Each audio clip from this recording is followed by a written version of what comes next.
最近韓國有套紀錄片《金建希計劃》喺海外徹底爆晒紅，一播出就引發全網熱議，直接顛覆咗大家對韓國政壇嘅固有睇法。以前大家睇韓劇，覺得入邊啲財閥鬥權、總統夫人幹政嘅劇情已經夠晒離譜，但睇完金建希嘅真實經歷，先至發現原來韓劇編劇都仲係太保守，現實仲要比劇情荒誕得多。呢位前總統夫人骨子裏邊野心極大，手腕仲要夠晒狠辣。佢根本唔甘心只係做總統身邊嘅賢內助，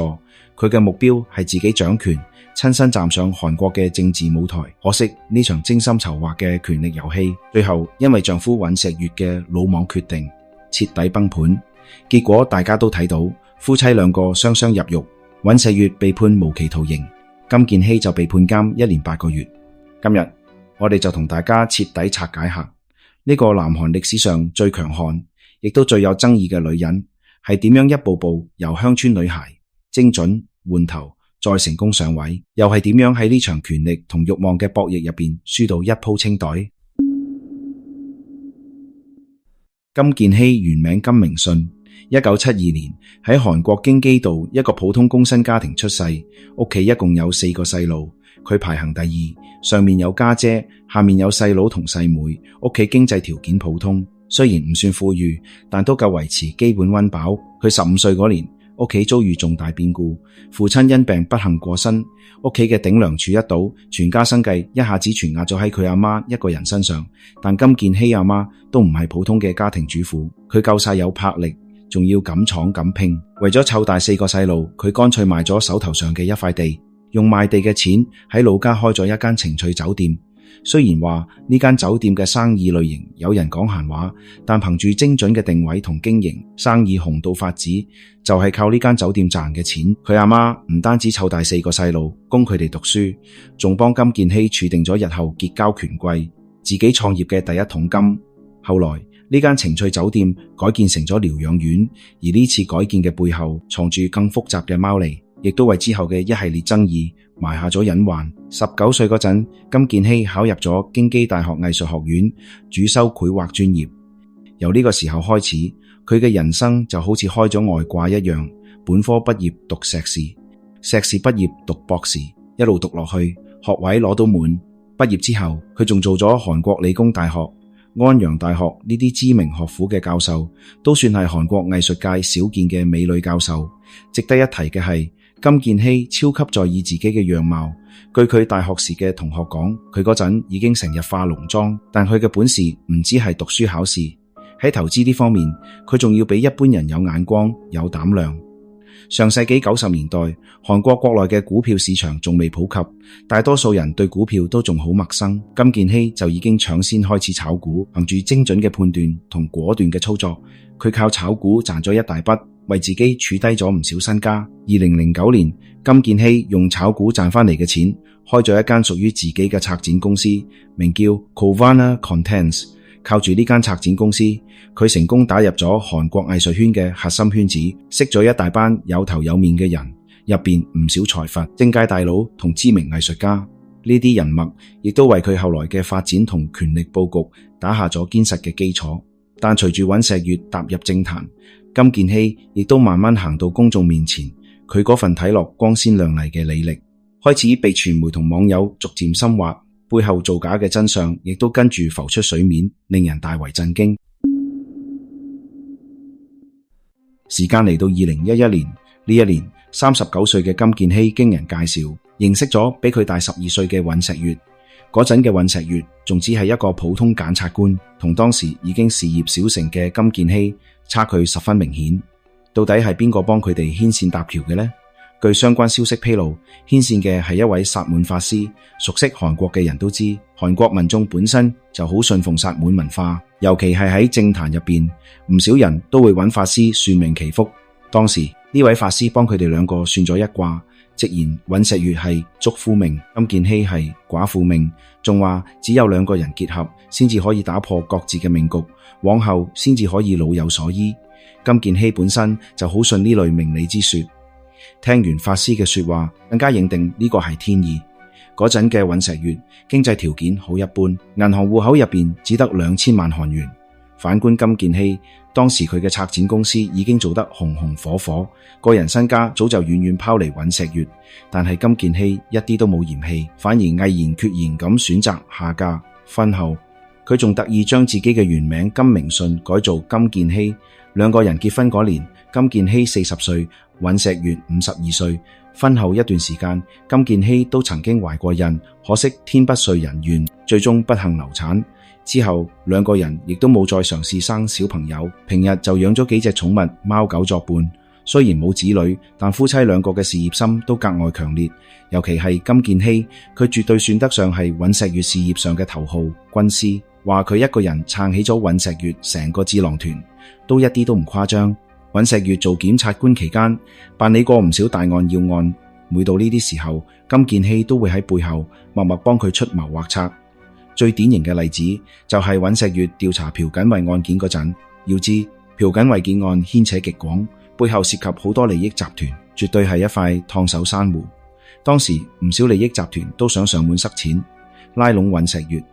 金建熙察覺到當中嘅風險之後，反覆叮囑尹錫悅千祈唔好俾呢啲利益集團收買。尹錫悅聽從咗金建熙嘅勸告，建案辦得乾淨靚仔，完全冇俾對方捉住任何把柄。就係呢關鍵一仗，令尹錫悅受到咗當時韓國總統文在寅嘅賞識，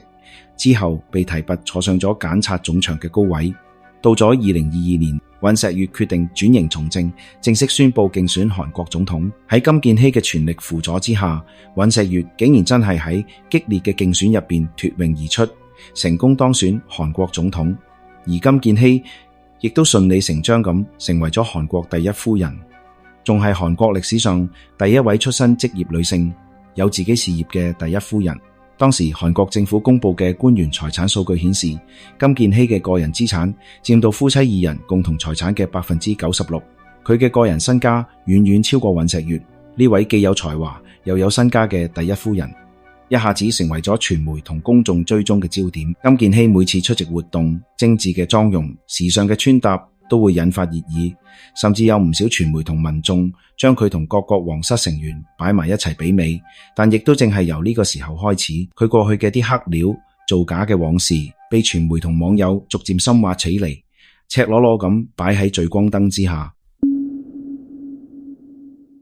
早喺2022年，尹錫悅競選韓國總統嗰陣，傳媒已經開始集中深挖金建熙嘅過往。最先被爆出嚟嘅就係學術造假。經傳媒調查核實，金建熙喺國民大學發表嘅一篇學術論文有嚴重嘅抄襲問題。呢篇論文根本就係直接從英文網站複製粘貼過嚟，查重率超過 50%， 入邊仲夾雜住唔少翻譯錯誤，有啲句子甚至都讀唔通。呢件學術不端嘅事爆出嚟之後，國民大學嘅學生同韓國學術圈嘅人即時炸咗鍋，唔少學生同學者聯名抗議，要求學校嚴查金建熙嘅學術造假行為。最後，淑明女子大學亦都對金建熙嘅學歷進行核查，認定佢美術教育專業嘅學位有問題，仲正式撤銷咗呢個學位，可以話係實除咗佢學術造假嘅事。學術造假嘅風波仲未平息，金建熙工作履歷造假嘅事又陸續被爆出嚟。據調查，金建熙應聘水原女子大學教授嗰陣提交嘅履歷入邊，偽造咗足足20條工作經歷，入面仲有好多子虛烏有嘅國際獎項同學術榮譽。件事啱啱爆出嚟嗰陣，金建熙態度仲好傲慢，一口否認履歷造假，完全唔承認自己做過嘅事。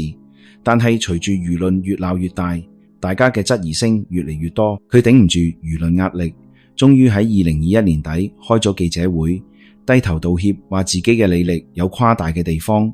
除咗學術同工作履歷造假，仲有爆料話金建熙讀大學嗰陣曾經用朱莉做花名，喺首爾江南區嘅一間夜總會做陪酒女郎。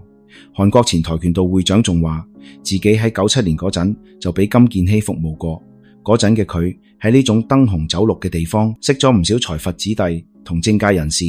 慢慢搭建起自己嘅人脈網。而呢啲喺夜總會識嘅人，後來都變成咗佢幫自己斂財、幫尹錫悅競選總統拉支持嘅重要助力，變成咗佢走上權力之路嘅墊腳石。喺公眾面前，金建熙始終維持住優雅得體、溫柔大方嘅第一夫人形象，待人接物周到得體，贏得咗唔少表面上嘅讚譽。但喺人後，佢嘅權力慾望越嚟越強，開始插手韓國嘅政務。根據紀錄片內容，早喺2021年，即係尹錫悅仲未當選總統，兩個人仲未入青瓦台嗰陣，金建希同政府相關人員通電話嗰陣，就曾經脫口而出一句說話：等我以後掌權咗，要點樣工作。呢句說話睇落簡單，細品之下卻耐人尋味。掌權呢個詞已經足以睇出金建希嘅野心。尹錫悅自己心入邊都好清楚，佢可以有今日嘅地位同成就，金建希功不可沒，絕對係佢事業上最大嘅功臣。佢仲經常同身邊嘅工作人員講：金建希係第一功臣，你哋唔可以對佢有任何忤逆，要聽從佢嘅安排。有咗尹錫悅嘅默許同公開支持，金建希變得更加肆無忌憚，開始越嚟越多咁插手總統嘅日常工作，甚至喺好多重大決策上面都可以睇到佢嘅影子。喺好多正式公開活動入邊，鏡頭經常可以捕捉到咁樣嘅畫面。金建希側過頭，用眼神同細微嘅口型悄悄暗示尹錫悅應該做乜嘢，唔應該做乜嘢，而尹錫悅都順住金建希嘅意思嚟做，完全睇老婆面色行事。金建希自己都透露，尹錫悅做檢察官嗰陣已經有酗酒嘅壞習慣，有時飲多咗，第二日就會曠工，而嗰啲落下嘅檢察官工作，大部分都係金建希幫佢處理。等佢當上總統之後，呢個細酒嘅壞習慣都冇改掉。每到佢曠工嗰陣，總統嘅部分日常工作自然就落到咗金建希嘅手入邊。睇到呢度，大家應該都明白，呢個時候嘅金建希邊仲只係一個輔助總統嘅第一夫人，佢分明就係幕後垂簾聽政、掌控住實權嘅攝政王。時間嚟到2023年，金建希嘅野心進一步升級，下定決心準備從政。呢一年，金建希以第一夫人身份前往光州出席活動，現場受到當地民眾嘅熱烈歡迎，人氣達到頂峰。望住眼前人山人海、歡呼不斷嘅場面，金建希嘅自信心空前膨脹。佢認為自己具備出眾嘅能力同紮實嘅民意基礎。從光州翻嚟之後，佢就萌生咗一個大膽嘅諗法，正式投身政壇。金建希有咗咁樣嘅諗頭，尹錫悅亦都給予咗全力支持，甚至開始認真考量呢件事嘅可行性。當時恰逢局委總選籌備階段，尹錫悅將幾位核心幕僚召集至辦公室，嚴肅咁詢問：你哋覺得讓我夫人喺光州參選局委議員呢件事到底可唔可行？幕僚們起初以為總統只係隨口講笑，始終第一夫人直接參選議員嘅舉動喺韓國政壇史上極為罕見。但係隨住談話深入，眾人發現尹錫悅態度堅決，絕非講笑，所有人都倍感震驚，一時語塞。但係出於職責，幕僚團隊都係着手啟動咗方案研究工作。佢哋以美國前第一夫人希拉里、克林頓為標杆，為金建希量身打造咗希拉里計劃。呢個計劃嘅核心思路係效仿希拉里嘅政治路徑，先以第一夫人身份積累政治資本，再轉型擔任局委議員，逐步向更高嘅政治舞台邁進。然而人算不如天算，呢套籌備多年嘅計劃尚未啟動就胎死腹中，而導火索就係轟動一時嘅名牌包事件。2023年底，一段偷拍影片被傳媒曝光。影片入面，女美牧師崔在英利用手錶上面嘅微型攝影機，記錄低向金建希贈送一款價值300萬韓元名牌包嘅全過程。影片一經發布，韓國輿論瞬間沸騰。根據韓國法律，公職人員收受禮品有住嚴格嘅金額上限，呢款手袋嘅價值已經遠超上限數倍。更關鍵嘅係，呢單事件只係冰山一角，隨住特檢組調查嘅深入，金建希嘅更多問題被逐一揭開。調查數據顯示，佢收受嘅財物遠不止一款手袋、頸鏈、手錶、繪畫作品等貴重物品嘅總價值超過3.7億韓元，當中包括格拉夫鑽石頸鏈、梵克雅寶鑽石頸鏈、純金烏龜擺件等。更嚴重嘅係，佢存在明確嘅收受賄賂行為，秉持住送禮辦事嘅原則，為送禮者謀取項目、晉升職位。特檢組嘅報告明確指出，金建希利用總統配偶嘅特殊身份，大肆收受高價財物，並廣泛干預人事任免與黨內推薦工作，嚴重破壞咗政治秩序。與此同時，佢早年嘅操縱股價案亦都被重啟調查。檢方指控金建熙喺2010年至2012年期間參與操縱韓國 BMW 經銷商德意志汽車嘅股價，非法獲利超過8億韓元，約合55萬美元。而佢嘅阿媽亦都牽涉其中。早年透過嗰間由情趣酒店改建嘅療養院，利用偽造文件從國民健康保險公團冒領咗22.9億韓元嘅保險金。眼睇住事態不斷失控，金建熙不得不暫停所有政治計劃，暫時退出公眾視線避風頭。當時佢將所有責任歸咎於尹錫悅，認為係丈夫未能保護好佢，先至導致黑料曝光。佢甚至向身邊人表示，憑我嘅手段同能力，嫁俾邊個都可以將對方扶上總統之位。換個人，我一樣可以做到。或許係出於愧疚，或許係想彌補過錯。喺得知多個部門將會聯合成立特檢組嚴查呢件事嗰陣，尹錫悅諗咗一個分招，發佈緊急戒嚴令。2024年12月3號22時27分，尹錫悅突然召開緊急談話，並且發表全國緊急戒嚴令。然而呢場鬧劇只持續咗5個鐘就戛然而止。韓國國會緊急召開會議，迅速推翻咗戒嚴令，已經出動嘅軍隊亦都被緊急召回。尹錫悅因此淪為韓國政壇嘅爭議焦點，被國會彈劾並火速落台。據了解，宣布戒嚴嗰陣，金建熙對呢件事毫不知情。當時佢正喺首爾江南區嘅一間醫美醫院接受皮膚護理，等佢做完項目返到屋企，一切已成定局。夫妻二人爆發咗激烈嘅爭吵，金建熙痛斥尹錫悅魯莽行事，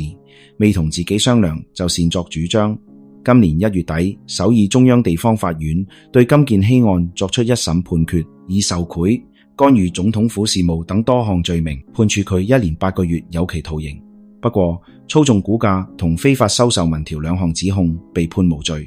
檢方對呢個判決表示強烈不滿，認為呢個判決喺法律同常識層面都難以理解，已經正式提出抗訴。金建熙嘅代理律師亦都對判決不服，將會考慮是否上訴。而佢嘅丈夫尹錫悅因喺戒嚴事件入邊嘅行為，被以內亂頭目罪等罪名判處無期徒刑。值得一提嘅係，檢方最初曾經建議判處死刑，後續仲有多起相關訴訟等待審理。曾經權傾朝野嘅一對夫妻，而家雙雙淪為階下囚。一個喺拘留所，一個喺監獄。呢件事喺韓國70多年嘅歷史上都係頭一次。回顧金建熙呢一路，由京畿道普通工薪家庭嘅女孩，到混跡夜總會嘅朱莉，再到美女教授、第一夫人，最後到階下囚，佢嘅人生軌跡簡直比電視劇仲要精彩。有人話係尹錫悅嘅魯莽同愚蠢毀咗佢，但或許正係佢自己無窮無盡嘅慾望，好似滾雪球一樣越滾越大，先至一步步推住佢同佢嘅丈夫行到咗今日呢個萬劫不復嘅地步。咁對於呢一位野心勃勃嘅前總統夫人，你有住點樣嘅睇法呢？歡迎喺評論區同我哋互動討論。呢度係鍾 Sir 講案，我係鍾 Sir，我哋下期見。